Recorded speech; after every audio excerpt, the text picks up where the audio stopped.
Ce que j'essaie de faire sur Vlan, c'est de regarder comment la société évolue, évidemment, mais aussi de critiquer un certain nombre de choses comme les idées binaires, comme les idées reçues, comme la course au buzz.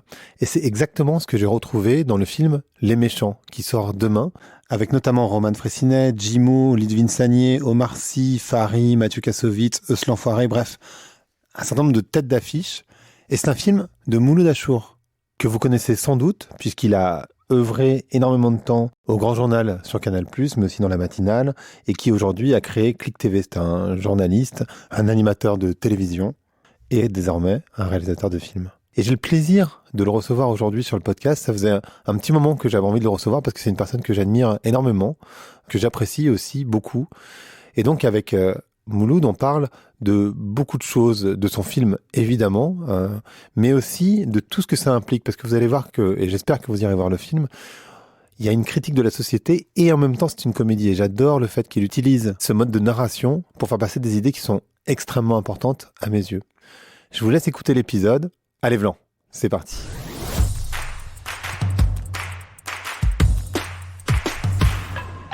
Donc bonjour à tous et bonjour à toutes. Bonjour Mouloud. Salut. Comment tu vas ? Comme avant la sortie d'un film intitulé Les Méchants, sur lequel on a mis tout notre cœur et notre âme pour faire rire les gens dans une salle de cinéma, parce que ça nous manque de rire un peu tous ensemble. Ça c'est clair. Et je me pose une question. Tu vois, j'ai vu le film, j'ai adoré. Merci. Vraiment. Je me dis, pourquoi pour ton premier film, tu as décidé de faire une critique de la société qui est, tu vois, en fait, ce que je trouve génial, c'est que c'est une critique de la société et en même temps c'est drôle. Mais pourquoi tu as décidé d'utiliser ce sujet-là pour ce premier film ? Parce que quand on prend des films comme Marche à l'ombre, Les Valseuses, Rabbi Jacob, ou même Charlie Chaplin ou Mel Brooks, c'est des comédies où il y a un fond sociétal et que moi j'arrive pas à rire de choses qui m'ont pas fait souffrir en fait. Et c'est une bonne façon d'expier les choses. J'ai passé une enfance où dès qu'il y avait une galère, on en rigolait en fait avec mes potes.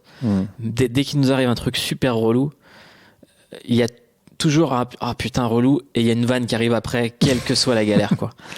Et en fait, ce film, j'avais envie de faire une espèce de constat un peu de la société et de se dire mais plutôt que de faire une œuvre qui tire sur les uns, qui tire sur les autres, j'avais envie de réunir dans une même salle tous les gens, quelle que soit leur opinion politique, quelle que soit leur origine sociale, ethnique, de les rassembler juste tous ensemble pour se marrer quoi. Il y a un mec intéressant, il est pas sur Instagram, mais il avait dit aimez-vous les uns les autres.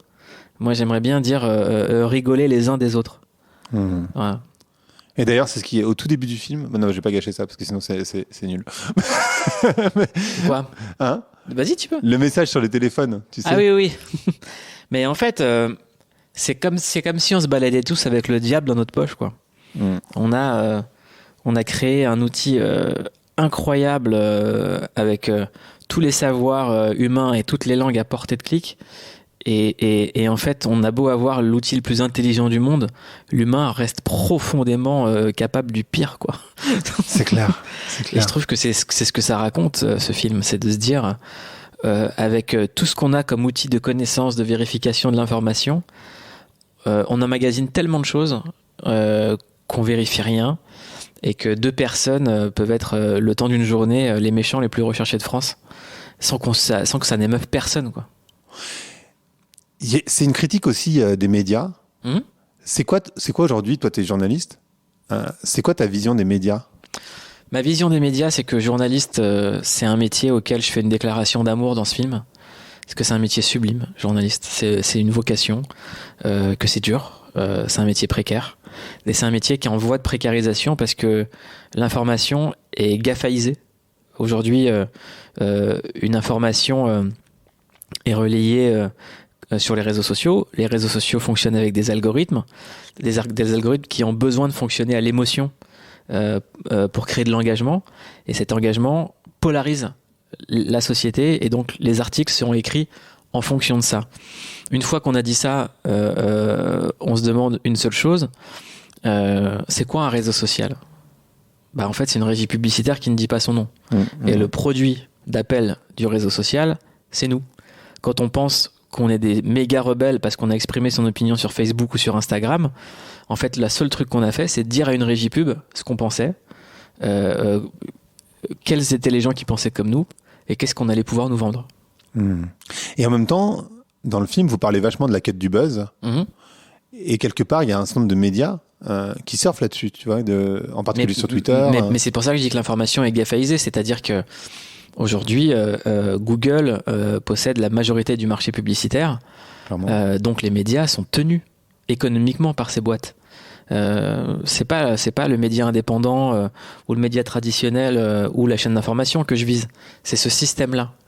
Moi, sincèrement, j'ai du respect pour tous les gens qui travaillent dans ce métier. Qu'ils soient d'accord avec moi, pas d'accord avec moi, j'en ai rien à faire. C'est la seule chose que j'essaie de dénoncer dans ce film.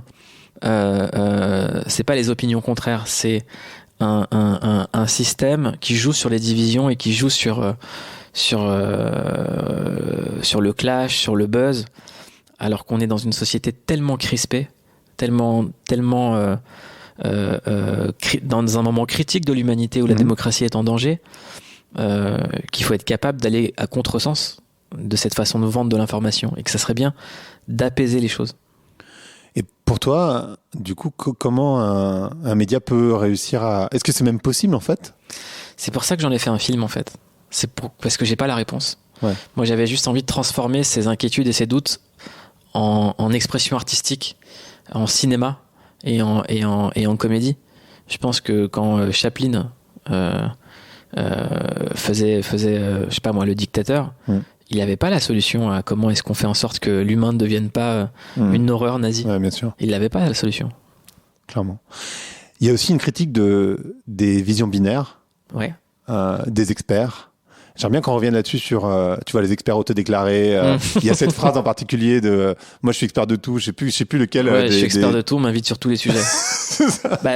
On l'a vu là récemment, les experts du Covid sont devenus des experts de l'Afghanistan. Ouais. Après, ils sont devenus experts en météo.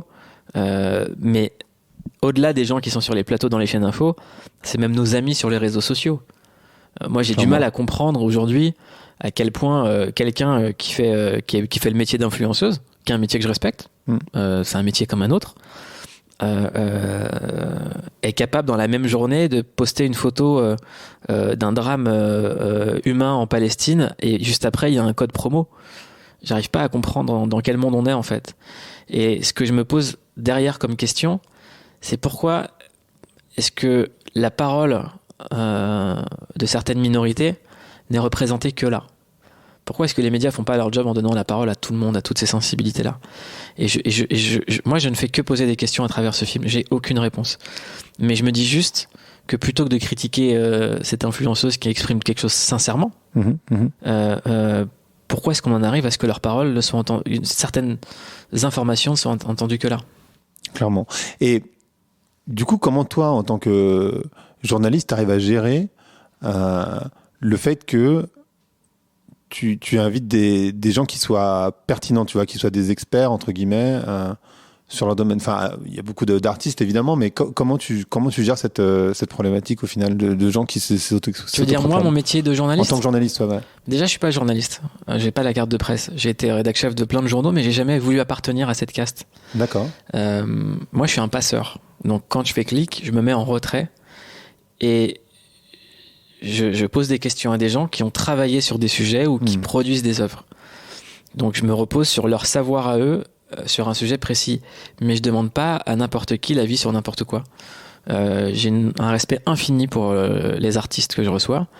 Et je considère que tout le monde chez nous est reçu à la même enseigne, qu'il soit connu, pas connu, en devenir, qu'on considère trop âgé ou trop jeune. Et c'est là, mon métier, je le situe d'une manière vraiment très très basique, quoi. Je suis très en retrait dans les interviews sur Click. Je suis vraiment là pour mettre des gens en avant, que je sois d'accord ou pas. Moi, je donne une proposition de voilà, j'ai envie de vous faire présenter cette personne. Et je véhicule jamais mes engagements en public. Mes engagements politiques, ils sont dans l'urne, tout simplement.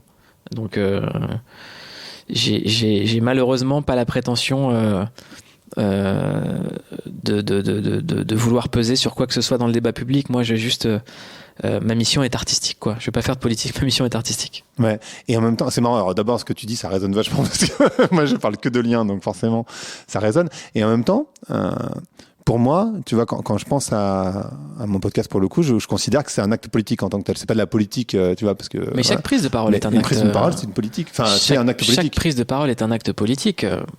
Moi, ils me font doucement marrer, les gens qui nous disent, oh, le rap, c'était mieux avant, aujourd'hui, le rap, il est pas politique. C'est pas parce que quelqu'un, dans ses textes, ne dit pas, va lire un bouquin, Frantz Fanon, mais si on le voit dans son quartier, entouré de potes qui sont là tout le temps et qu'on comprend à travers ces textes qu'il y a du nihilisme, du désespoir et qu'on lui a mis qui a juste des envies matérialistes, ça dit beaucoup plus de la jeunesse, de l'état dans lequel elle est, que de quelqu'un qui va faire une thèse. Donc tout est politique. Une blogueuse qui parle de mode, c'est politique. Quelqu'un qui rêve d'accéder à ce point-là à la consommation, et qui devient un outil de communication pour des marques, bah, c'est un fait politique. Je trouve que par exemple une Léna Situation, c'est quelqu'un qui fait évoluer les mentalités dans un sens tellement positif dans la représentation que c'est politique et je trouve que je voudrais saluer cette fille parce qu'elle a été victime de beaucoup de haine et je la salue parce qu'il y en a peu comme elle et il y en a peu comme nous et qu'on n'a pas à se tirer les pattes dans les pattes. C'est clair. Et en même temps, enfin, tu vois, je suis aussi assez admiratif de cette fille. Et en même temps, pour être tout à fait sincère, je vais faire une déclaration d'amour, mais je suis hyper admiratif aussi de ton parcours à toi. Oh, merci. Parce que je trouve que c'est admirable. Enfin, tu vois, de venir d'un milieu qui était plutôt populaire et d'arriver comme ça à grandir, etc., par la force de tes bras. Je trouve ça juste énorme. Tu vois, j'ai fait un chemin un peu similaire à moins sur la télé, etc. Mais je vois la difficulté du truc. Et du coup, je me demande dans le film comment ça a joué comment ta construction a joué sur le film. En fait, le film, il est très autobiographique. Et il y a dans le film beaucoup d'étapes de ma vie, beaucoup de moments marquants, beaucoup de gens qui m'ont marqué, beaucoup de références à des tonnes de références. Il y a des tonnes de références à des moments. Et en fait, l'idée, c'est de ne jamais rien renier et de ne jamais oublier, en fait. Je pense qu'on nous raconte à travers le mythe du self-made man ou de la réussite sociale quelque chose qui fait beaucoup de mal aux classes populaires. Beaucoup, beaucoup de mal. On s'épanouit pas qu'à travers la réussite. Et malheureusement, le système économique est fait de la sorte où faut pas mentir aux gens. Tout le monde ne peut pas réussir. Enfin, réussir de cette manière-là, en tout cas. Et j'aimerais bien ne pas rentrer dans ce jeu de l'exception. J'ai pas à vendre ma misère, j'ai pas à vendre mon passé, j'ai pas à glorifier. Il y a une espèce de marketing de moi j'ai galéré auquel j'adhère pas, quoi. Moi j'ai trop de respect pour la dignité des gens qui se lèvent le matin, qui nourrissent leur famille, qui tracent, pour ceux qui font des trucs même des fois illicites parce qu'ils ont pas le choix. J'ai trop de respect pour cette dignité-là pour en faire un fonds de commerce, en fait. J'ai jamais raconté tout ça. Je me la raconterai jamais avec ça. J'ai grandi, dans le 93, mais moi, je faisais partie des mecs cool. Et il y en a plein, des mecs comme moi. On est même la majorité. Les gens les moins cool que j'ai rencontrés étaient pas en banlieue, en fait.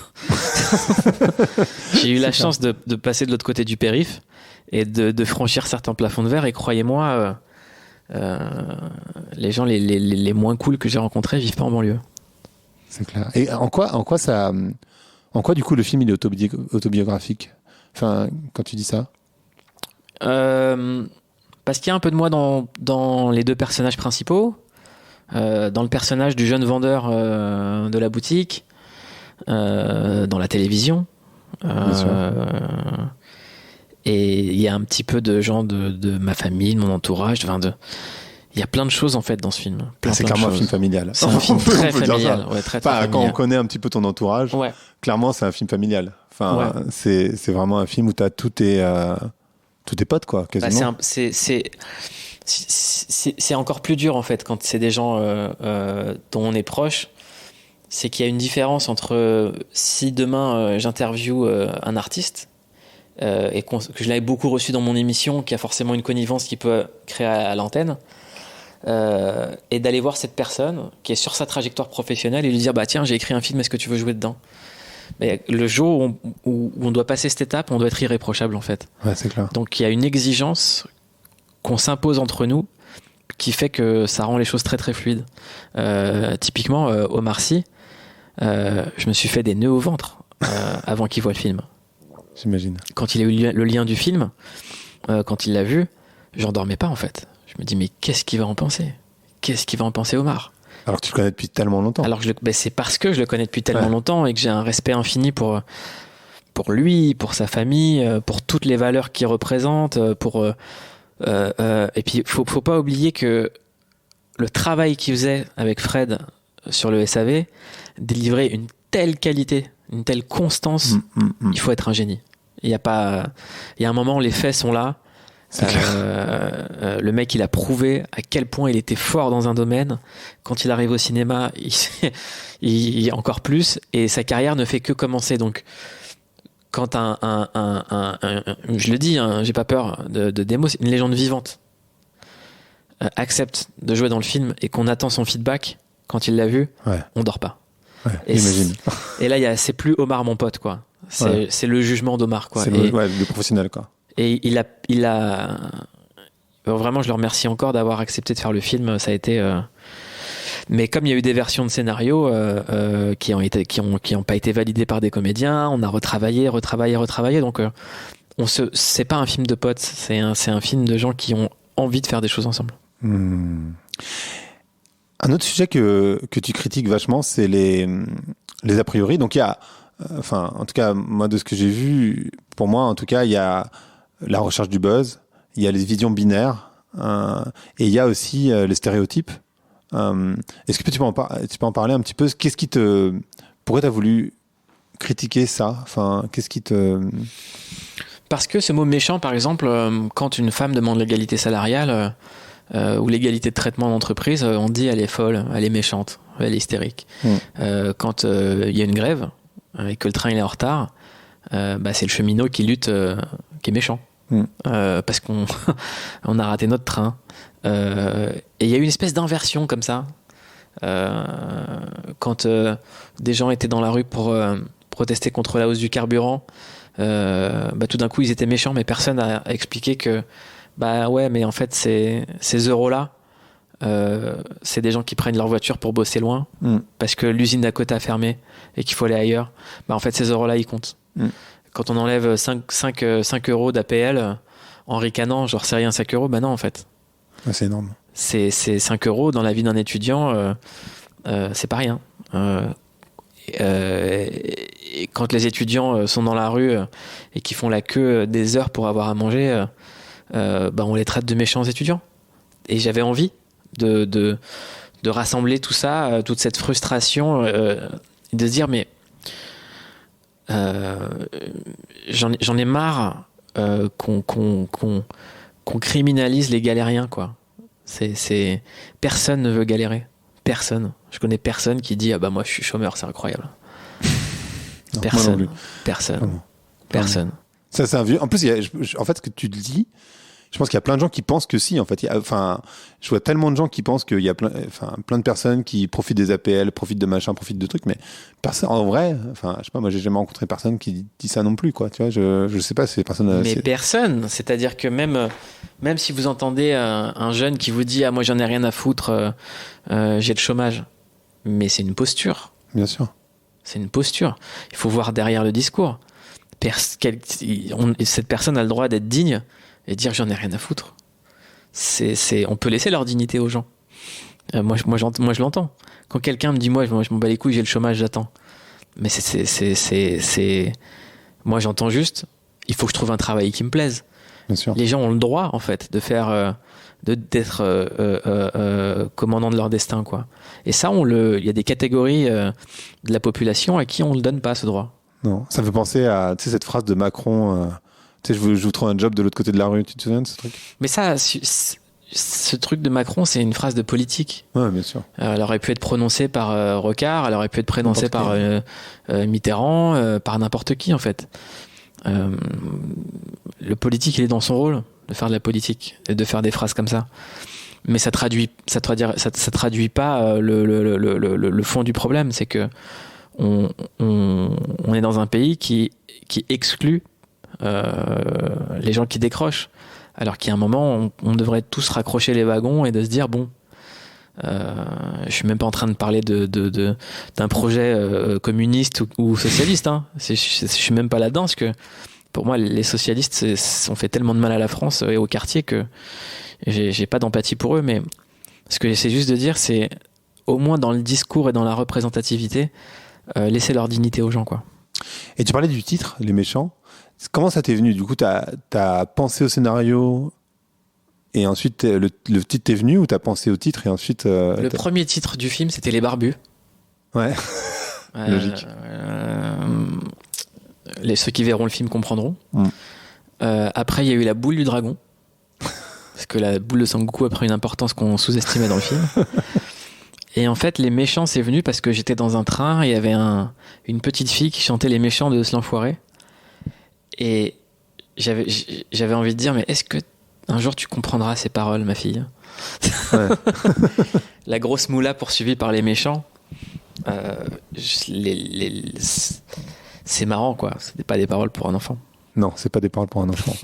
et du coup, cette méchanceté, en fait, si tu veux, ce que je trouve hyper intéressant, c'est que la méchanceté, donc clairement, elle existe dans la société, et en même temps, c'est ce que tu disais, elle est pas exactement là où on la croit. C'est-à-dire qu'en fait, on la projette sur des stéréotypes. Tu vois, que ce soit des Arabes, des Noirs, ce que tu veux. Et en même temps, la réalité, c'est que ce que tu disais, souvent la méchanceté, elle est pas exactement là. Elle est souvent, on parle de la violence des cols blancs, mais cette violence des cols blancs, elle existe franchement, quoi. Tandis qu'il y a d'un côté, j'ai l'impression, mais les cols blancs aussi subissent de la violence. Bien sûr. Les gens dans la finance subissent des violences pas possibles. Ils sont sous pression. Ils sont ils sont déshumanisés. Le culte du résultat. C'est ce que j'essaie de dire, c'est que le malaise, il est palpable à tous les étages de la société, quel que soit le niveau social. Mais les gens sont dans une pression, et j'ai envie d'exclure personne, en fait, qu'on soit pauvre, qu'on soit riche. C'est le mot de la fin, d'ailleurs. C'est le mot de la fin, ouais. Ouais. C'est clairement ce que tu essayes de faire passer, quoi, dans l'absolu. Vas-y. Il y a un moment, l'humanité devrait s'affranchir juste de ces considérations-là. Nous, on essaie juste d'humaniser tout le monde. Moi, ce que je trouve bien, mais après, c'est mon avis, et voilà, mais c'est que j'ai la sensation que c'est un film qui va générer des conversations, en fait. J'espère. Parce que derrière, tu vas dire, ah ouais, c'est vrai.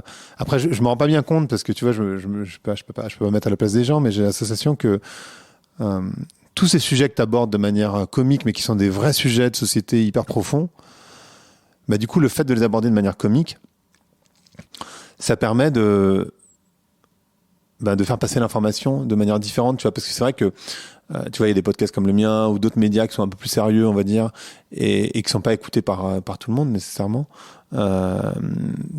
Et du coup, les comédies, ça permet de faire passer des informations hyper profondes. Enfin, en ça, moi, je trouve que ce que tu disais au tout début, mais la comédie, c'est un super support. L'émotion. Ce que dénonce le film, c'est que on a transformé l'information en émotion. Nous, on utilise la même émotion, qu'est le rire, pour faire passer notre message. Mais moi, je vais au cinéma pour avoir des émotions. Et pour suivre les aventures de Thanos. Mais Et toutes les références... Qu'est-ce que c'est bien Avengers, quand même. C'est quand même pas mal. Qu'est-ce que c'est bien. Mais vraiment, Avengers Infinity, c'est incroyable. J'en peux plus de ce film tellement je l'aime. Vraiment. Hein. On est très fan. Ouais. Toutes les références... Il y a le doigt de Thanos. Hein. Il y a le doigt d'honneur de l'infini dans le film. Ah, j'ai pas fait gaffe. Ouais. On a repris le gant de l'infini. Ah, mais si. Non, mais j'ai adoré les références. Mais en fait, je sais même pas. Enfin, bon, tu peux comprendre le film sans connaître toutes les références. Mais c'est vrai qu'il y a des tonnes de références de pop culture. C'est hallucinant, quoi. Mais Vincent Lindon a vu le film. Il nous a dit, ça me rappelle La Cité de la Peur. Et La Cité de la Peur, c'était pareil, c'était un film qui avait 1 milliard de références. C'est clair. Que j'adore revoir. Et j'aimerais bien que créer un film comme ça pour les plus jeunes et les gens de ma génération, en fait, qu'on puisse revoir et kiffer, quoi. J'aimerais bien que les gens se réunissent entre copains, entre copines et se fassent des soirées méchantes. C'est rigolo. Ce serait pas mal. Et ce truc de je suis Patrick, ça t'est venu d'où? Ça t'est venu de... Je suis Patrick, c'était après Je suis Charlie. Ouais. Et il y a eu plein de je suis dans tous les sens. Moi, j'étais allé manifester à la manif de Charlie. Et puis après, les gens ont fait des je suis ceci, je suis cela. Et moi, j'avais envie que ça aurait été bien qu'à un moment dise je suis français. Avec tout ce que ça englobe d'être français aujourd'hui. Et je suis Patrick, c'est ça en fait. Ça englobe ceux qui sont Charlie, ceux qui sont ceci, ceux qui sont cela. À partir du moment où on est dans ce pays et on partage les mêmes valeurs. Et d'ailleurs, j'imagine que tu l'as fait exprès, mais je sais pas en fait. Le fait d'utiliser des acteurs issus de l'immigration, mais en même temps, tu vois, le loser entre guillemets pour le coup, c'est un blanc. Est-ce que c'est un truc que tu as voulu faire exprès ou c'est le hasard des castings et c'est comme ça que ça s'est construit? Franchement, pas du tout. Pas du tout. Tu n'y as pas pensé en fait? J'y ai pas pensé. J'ai grandi avec des gens de toutes les origines en banlieue. Moi, le seul clivage que je vois, c'est riche-pauvre en fait. Ouais. Quand on est pauvre, on est dans la merde ensemble. Et on fait pas trop gaffe. Enfin, en réalité, j'ai pas cette grille de lecture. Et malheureusement, j'ai l'impression que c'est générationnel, que les jeunes ont de moins en moins une grille universaliste.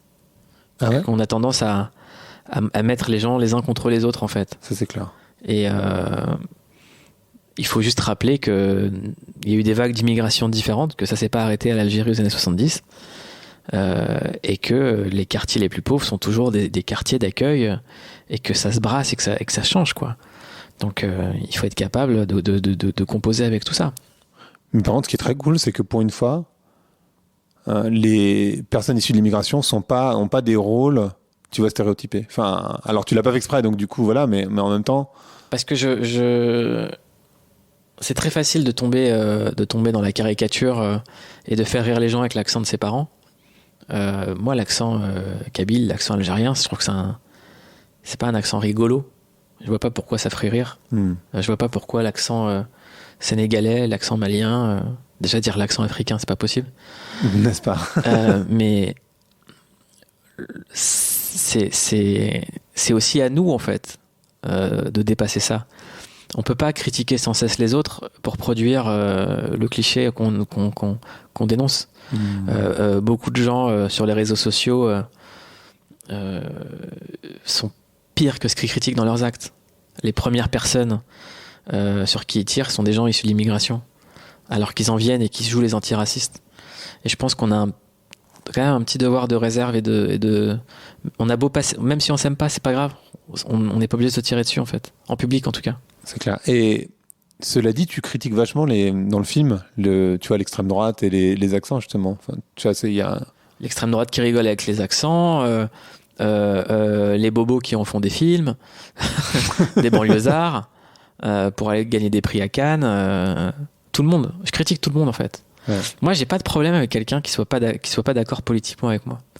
Quelqu'un qui me dit pour moi l'islam est un problème, l'immigration est un problème, ce que tu représentes Mouloud Achour est un problème. Je me dis c'est pas grave, va voter et j'irai voter. Et puis on verra dans quel pays on est. Mais je pense qu'on verra dans quel pays on est si tout le monde va voter. On peut pas se fier au bruit médiatique parce qu'encore une fois les réseaux sociaux biaisent totalement ce qui intéresse les médias. C'est sûr qu'une parole raciste, une parole islamophobe va fonctionner sur les réseaux sociaux parce que ça va créer de l'indignation. Mais je pense pas que qu'en France, d'ailleurs les régionales l'ont prouvé.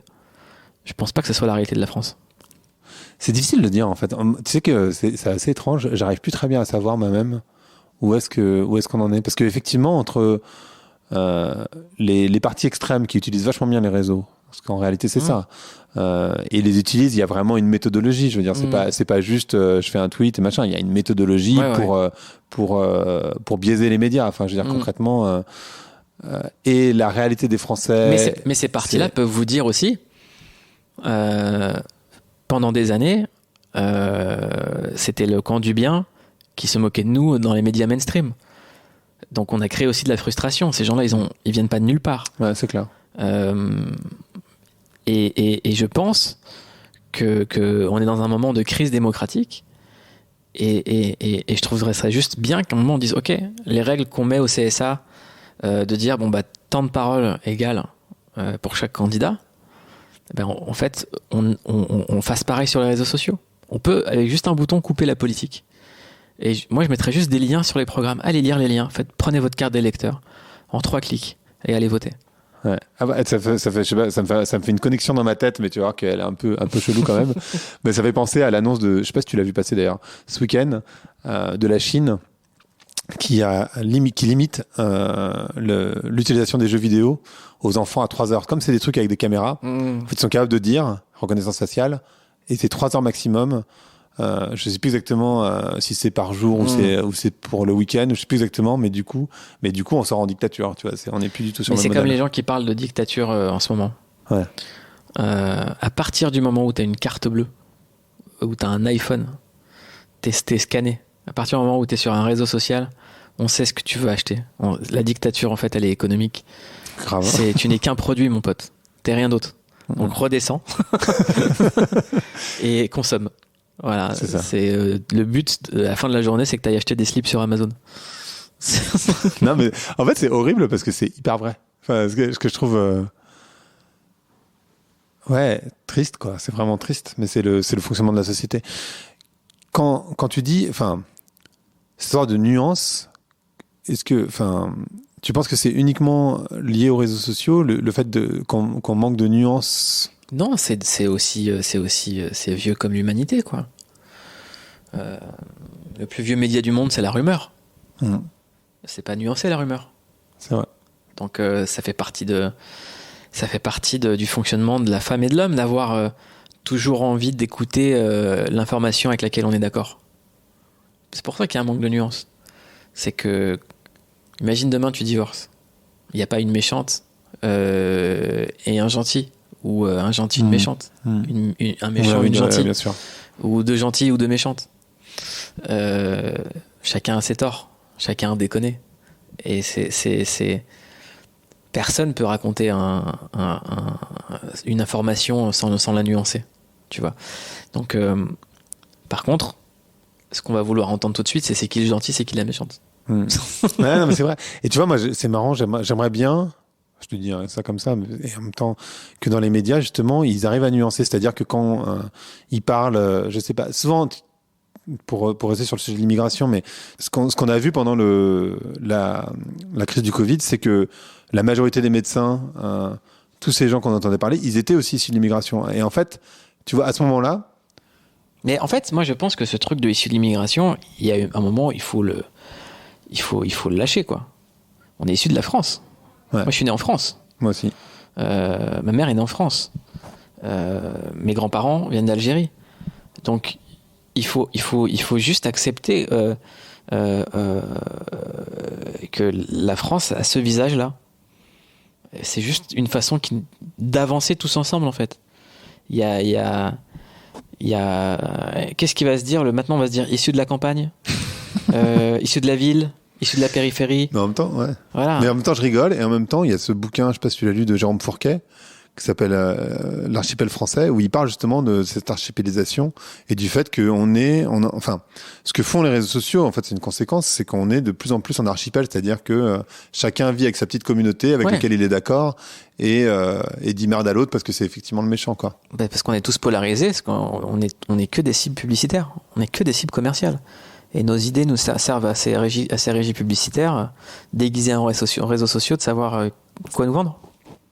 Et je sais pas si tu as des conseils, mais si tu devais dire, admettons que tu parles avec une personne, mais admettons un gamin, tu vois, de 14 ans ou autre, tu lui dirais quoi? Enfin, comment tu fais pour... Je lui dirais fais comme Son Goku.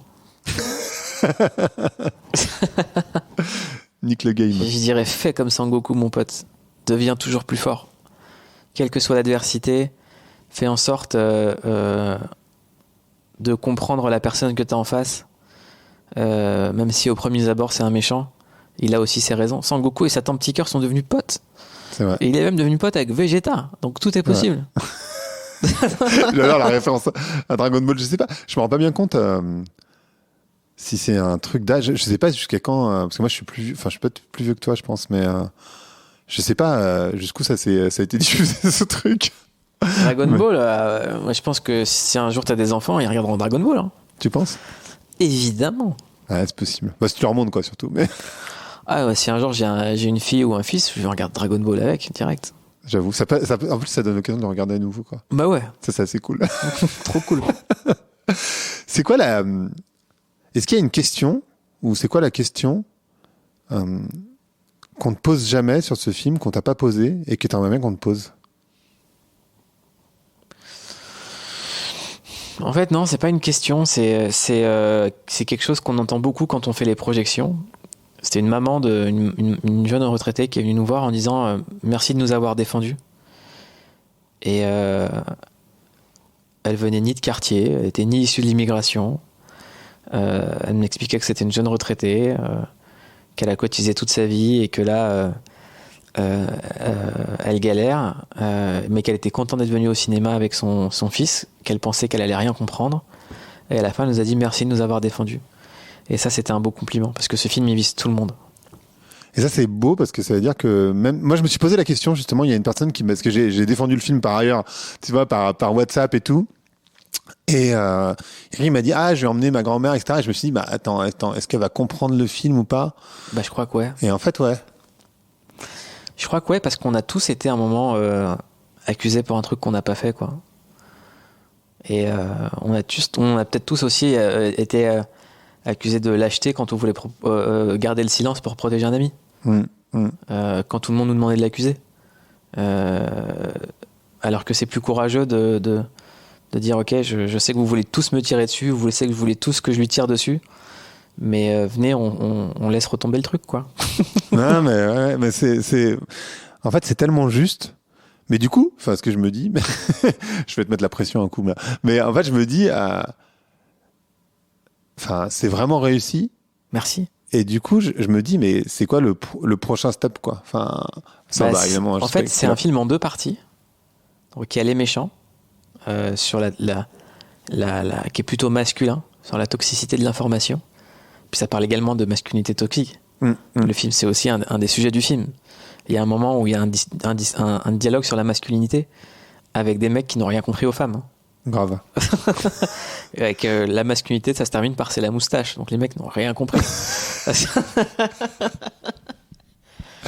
C'est clair. Et c'est pour moi un des dialogues clés, en fait. Quand il dit c'est quoi la féminité, donc il donne une définition incohérente de la féminité pour avoir une version de la masculinité qui est encore plus incohérente. Et le deuxième, j'aimerais bien le faire sur les femmes. Ça s'appellera Les Gentilles. Donc il y a les méchants et les gentils. C'est un film en 2 parties, en fait. D'accord. Ouais. Ah ouais, donc tu l'avais déjà en tête. Ouais, tu l'as déjà en tête. Ouais. Ah, excellent.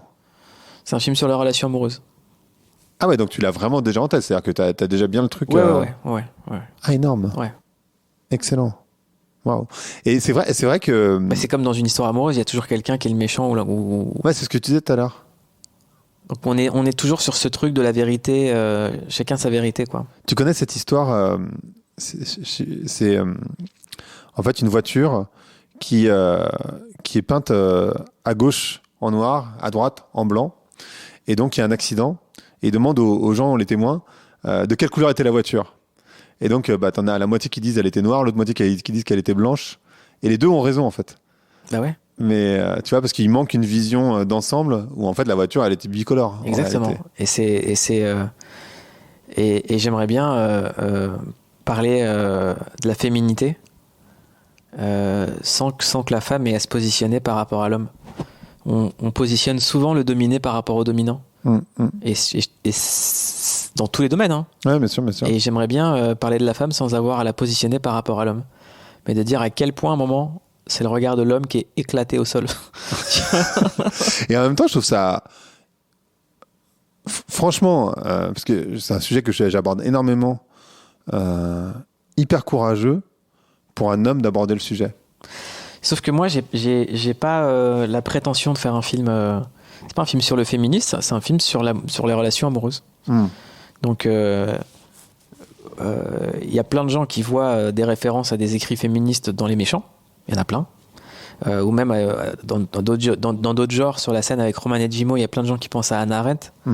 Ça fait partie des références, comme Deleuze fait partie des références, comme Guy Debord fait partie des références, comme La Caution. C'est un espèce de milkshake comme ça. Ah ouais, en fait, t'as autant des philosophes que Booba, enfin Booba, l'ancien groupe de Booba en tout cas. que Lunatic, ouais. Et le deuxième film sera un peu dans cet esprit-là, quoi. Mais il y a moi, ce qui me fascine, c'est à quel point mais comme dans le premier, quoi, à quel point le regard qu'on pose sur quelqu'un peut tuer, peut faire mal.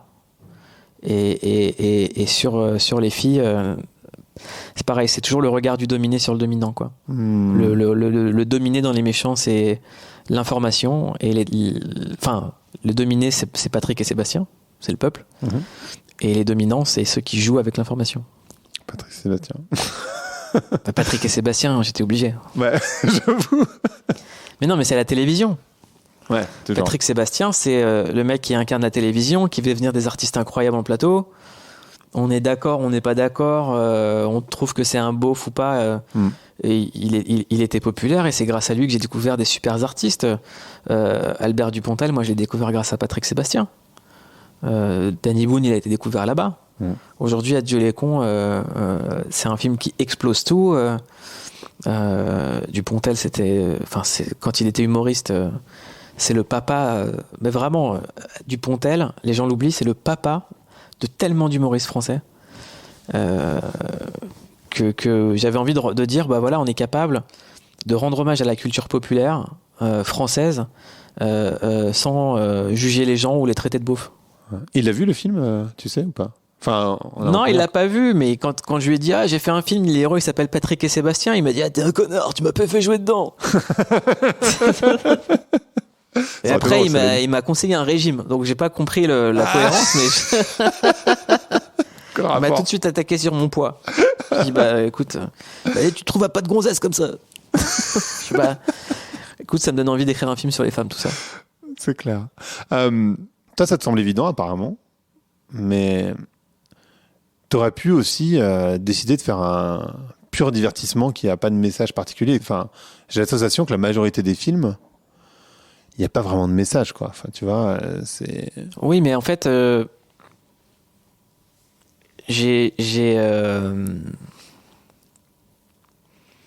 j'ai du mal avec les gens qui se revendiquent engagés, alors que tout ce qu'ils veulent, c'est être connus.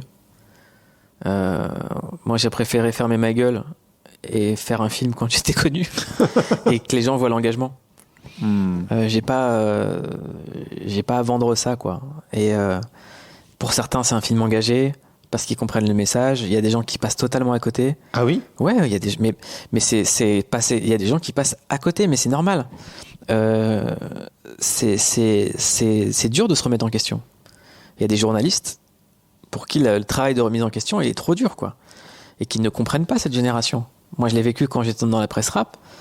Il y avait des journalistes plus âgés qui ne voulaient même pas entendre parler de la presse rap. Pour qui c'était... ça n'existait pas, quoi. On n'était pas des journalistes, on était des mecs qui avaient de la chance et qui interviewaient leurs copains. Moi, il y a un truc, à chaque fois, je trouve ça, mais tellement... En fait, je réponds même plus, tellement je trouve ça...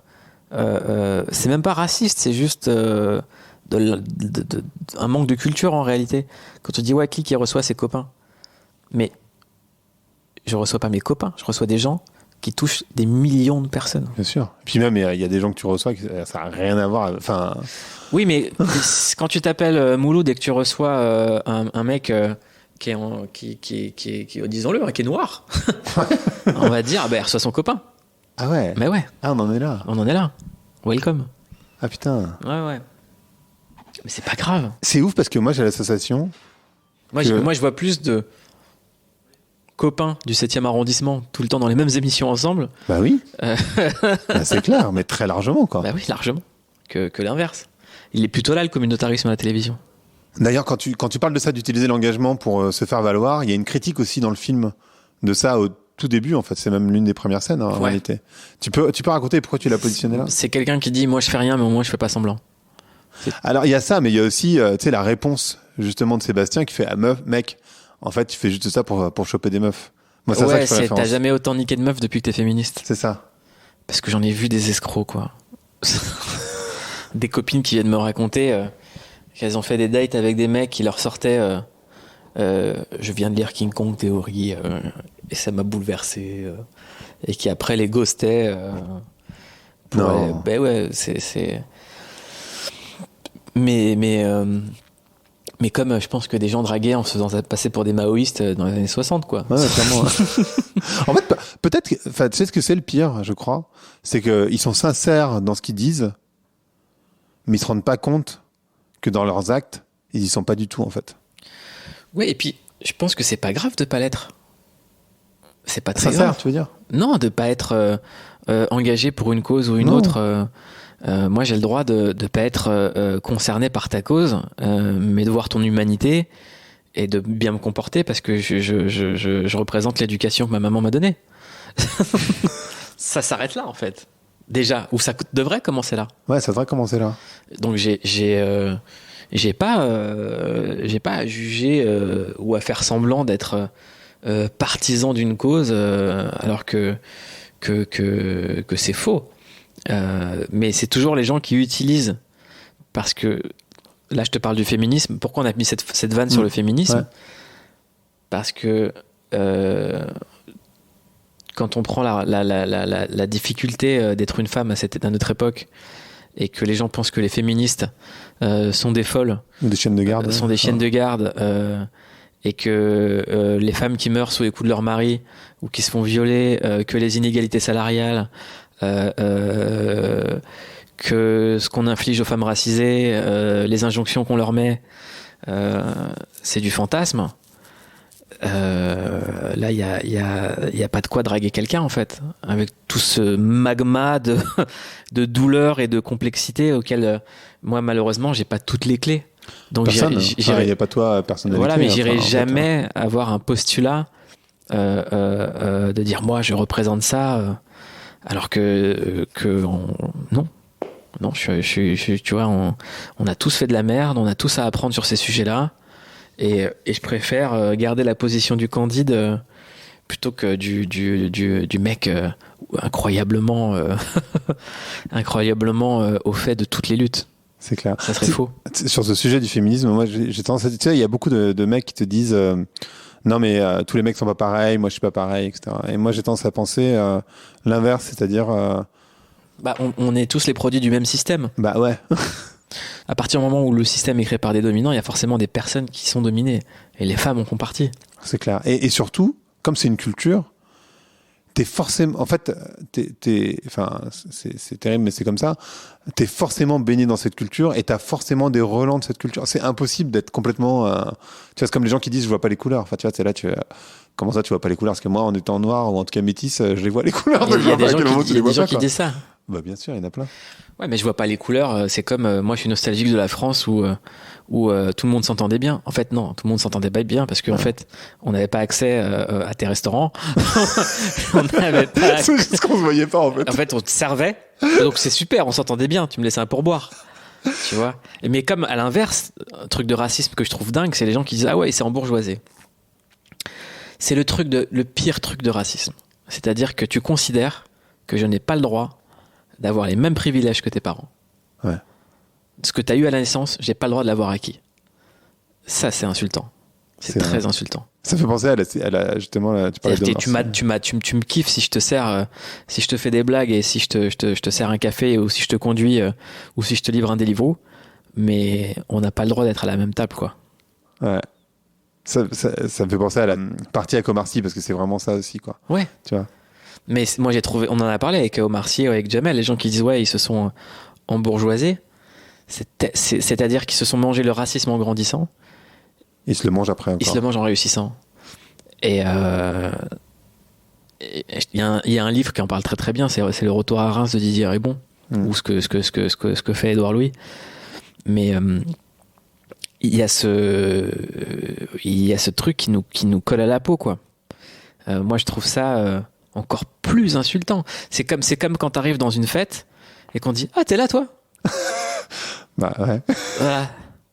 C'est mais j'ai pas prévu ou comme il y a pareil, il y a une phrase dans le film qui est lourde de sens, c'est qu'à un moment il y a un mec qui dit va te faire enculer, toi ta tolérance. La tolérance, c'est une insulte. Moi, je veux pas qu'on me tolère, en fait. Quand tu tolères quelqu'un, c'est-à-dire que de base, il est relou. C'est vrai. Non, mais c'est vrai. Tolérer, c'est horrible, en fait. C'est horrible, tolérer. Ne me tolère pas. Je préfère quelqu'un qui ne me tolère pas et qui me le dit que quelqu'un qui veut me tolérer. Ouais, non, mais j'avoue.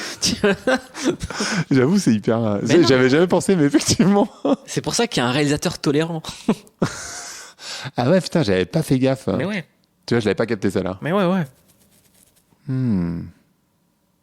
C'est vrai que c'est comme la diversité, tu vois, c'est un truc qui me... C'est comme vivre ensemble. Le vivre ensemble. C'est insultant, le vivre ensemble. Ça veut dire qu'il faut vraiment qu'on se batte pour qu'on ait le droit de respirer le même air, quoi. Ouais. Ça fait penser à un truc... ouais, ça fait penser à un truc qui m'est arrivé ce week-end, mais où, tu sais, j'étais en train de discuter avec un mec, et dans un truc où, évidemment, il y avait que enfin... Bon, moi, je faisais pas partie du truc, quoi, clairement. Et à la fin, il me fait ah oui, parce que c'est vrai que depuis le début, je me demandais ce que c'était, qui était cette personne un peu qui avait l'air intéressante. Ouais, voilà. Il essayait de se sortir de son truc et c'était tellement gros, c'était énorme. Mais et en même temps, bon, moi, maintenant, je le regarde avec sourire, mais c'est intéressant ce que tu dis sur la double peine du racisme, c'est-à-dire. Ouais. Et c'est même pas une double peine parce que je préfère vivre ce genre de problème Bien sûr. qu'un racisme qui t'emmène en prison ou à te prendre une balle dans le dos Bien sûr. Lors d'un contrôle. Donc ça va. Ça va. Les vrais problèmes du racisme, c'est quand tu trouves pas de travail, quand on te marginalise, que t'es rejeté par ta belle famille. Mais j'ai toujours eu un problème profond avec c'est pour ça que moi j'en veux beaucoup à la gauche française, en fait. J'ai un problème avec ce qu'ils ont fait de ce formidable élan qu'il y avait dans les années 80, qui était la marche de l'égalité, qui est devenue la marche des beurs. Déjà, beurre, ce mot, il est dégueulasse. Tout d'un coup, on les a défrancisés, c'était les beurs. Et puis après, on a fait touche pas à mon pote, c'était les potes. C'est pas les égos, c'était les potes. Donc le mot égalité, il a disparu. On a mis dans les quartiers des gens pour jouer les grands frères. Les gens, ils n'avaient pas besoin de grands frères, en fait. Ils avaient des grands frères. Oui, bien sûr. Ils avaient juste besoin de perspectives, d'éducation, de moyens. Et quelque part, c'est pas étonnant que la personne qui soit derrière tout ça, c'était François Mitterrand, qui était juste un mec de droite qui s'est servi de la gauche pour se faire élire. Clairement. Donc on a eu un François Mitterrand qui a participé au régime de Vichy, qui s'est fait passer pour le roi des antiracistes. Il y a quand même un petit problème, les gars. Il y a quand même un petit problème dans ce pays, quoi. C'est clair. Vraiment. Et qui a laissé l'extrême droite monter, parce qu'en fait, en gros, le fait de ne pas pouvoir parler de l'extrême droite... ça a été le promoteur de Jean-Marie Le Pen. Mais comme aujourd'hui, Emmanuel Macron joue à ce jeu-là avec les gens les plus extrêmes. Il est très content quand ils ont la parole partout, parce que lui, il passe pour un mec de raison. Oui. Donc... Ouais, mais c'est vrai. Mais je pense il peut se faire jouer, il peut se faire voir à son jeu. Mais... Il ne cherche qu'une chose, c'est être face à Marine Le Pen. C'est un truc... Donc, le jeu est biaisé, en fait. Donc, à partir de ce moment-là, moi, j'ai tout de suite décroché du politique. Je pense que l'enjeu, aujourd'hui, c'est de revenir au tissu associatif, que les gens s'auto-organisent, qu'ils aient une volonté d'autodétermination et qu'on soit capable de ramener juste... c'est un mot qui peut être lourd de sens, c'est une touche d'espoir. Voilà. Les Méchants, c'est un film qui amène une touche d'espoir aux kids. Et c'est beau ce que tu dis, parce que en fait, dans un monde... enfin, c'est beau, ça peut sembler un peu débile de dire ça comme ça, mais dans un monde où on nous sert beaucoup, beaucoup de mauvaises nouvelles, et sincèrement, malheureusement, on va en avoir de plus en plus, c'est, je trouve, hyper important qu'on nous donne aussi de l'espoir. Enfin, tu vois, qu'il y ait des contenus, enfin, médiatiques, enfin, qui nous donnent aussi de l'espoir. Et c'est vrai que ça participe. Et qu'on s'adresse à tout le monde. Moi, j'étais très fier des Françaises et des Français quand on leur a dit vous allez rester chez vous pour protéger vos aînés. C'était magnifique. C'était magnifique. On est tous restés chez nous pour protéger nos aînés. Voilà. C'est un très beau geste. Ouais, c'était impossible de négocier en fait. Même si on est devenus ouf, tous. J'avoue. Comme on était content d'applaudir les gens du service public à nos fenêtres à 20h. Et il y a des métiers formidables. Donc là, comme tu le dis, on va traverser des périodes de plus en plus compliquées parce que on va le payer, le Covid. Économiquement, on va le payer. Ça, et puis la crise climatique. Enfin, moi, je pensais à ça, je pensais aux réfugiés climatiques. Voilà. Mais le Covid, les origines, elles sont encore impossibles. C'est impossible d'enquêter sur la Chine. Mais je pense que malheureusement, vu le dérèglement de la planète, moi j'ai un pote qui traîne dans un square que j'aime bien aller voir. T'as l'impression que c'est un mec du Wu-Tang, sauf qu'il a 80 piges et qu'il joue au GSEC. Il m'a dit mais c'est la planète qui est en train de nous tège. Ouais. C'est la planète qui nous jette là. Bien sûr. Et elle est lourde de sens cette phrase. Donc on a jeté tellement de choses dans la planète que là elle est en train de nous jeter. Mais c'est exactement ce que fait n'importe quel corps vivant avec un virus. Avec un virus, ouais. Si le virus de la Terre, il était plus obsédé par avoir un iPhone, du coltan, on dit ça. Je sais même pas comment on dit. Aller piller des ressources pour pouvoir envoyer des SMS. Ouais. Et poster des vidéos sur TikTok. Ouais, voilà, on en est là, quoi. Donc non, c'est parce que maintenant on y est dans le réchauffement climatique, on y est. La crise, la planète, elle va se dégrader. Moi, j'ai des potes qui me disent, je sais même pas si je vais faire des enfants. Je confirme. Donc, on est en plein là-dedans. Autant être un minimum solidaire et tenir la tête haute, quoi. Je pense que solidaire, ça va être un mot. Je sais pas si on va y arriver, mais pour moi, tu vois, j'ai fait un épisode avec Ina Modja, tu sais, sur l'Afrique et justement sur les réfugiés climatiques. Je préfère dire réfugiés climatiques justement que migrants parce que la réalité, c'est qu'ils peuvent plus vivre chez eux. Non, mais surtout que migrant, on a l'impression que c'est un métier. Mais non, mais c'est totalement. On n'est pas un migrant en fait. On est tous migrants de base. Et puis déjà, on fuit quelque chose. C'est ça. C'est des gens qui fuient des trucs. C'est pas un choix. Il faut comprendre. Il faut juste se mettre à la place de quelqu'un. Imagine demain en France, il y a une guerre de ouf. Imagine le courage qu'il faut pour se dire ok, j'abandonne tout ce que j'ai là. Ça fait des siècles qu'on est là. J'abandonne tout pour aller dans un endroit qui veut pas de moi. Pour donner à mes enfants quelque chose d'un peu mieux. Avec des risques de malade entre les deux. Hein. Avec des risques de malade et de crever sur le chemin. Mais juste le courage. Le courage. Et encore une fois, moi, j'ai pas la solution. Non. J'ai pas la solution. Je ne l'ai pas. J'aimerais bien te dire, il faut faire ci, il faut faire ça. Je l'ai pas. Je sais pas comment réguler ces choses-là. Je sais pas. Je suis plus ou moins d'accord parce qu'en fait, je trouve que ton film, pour le coup, il en donne une partie de la solution. Parce qu'en fait, c'est la solidarité, la solution. Enfin, tu vois, donc tu l'as, quelque part, à ton niveau, je veux dire, t'as pas la solution ultime dans l'absolu, mais à ton niveau, tu participes à la solution. Enfin, moi, c'est comme ça que je le vois, en fait. Oui, mais là, le problème est tellement grave que j'arrive même pas à avoir un avis, en fait. Tu vois, le film, c'est une expression artistique, c'est pas un projet politique, c'est pas un pamphlet. Non. C'est l'expression artistique d'un ressenti et d'un malaise qu'on a tous traversé au bout d'un moment. Et c'est pour ça que ce film, j'ai l'impression qu'il concerne autant de gens. Mais j'ai malheureusement pas la solution face à ça, comme j'ai pas la solution.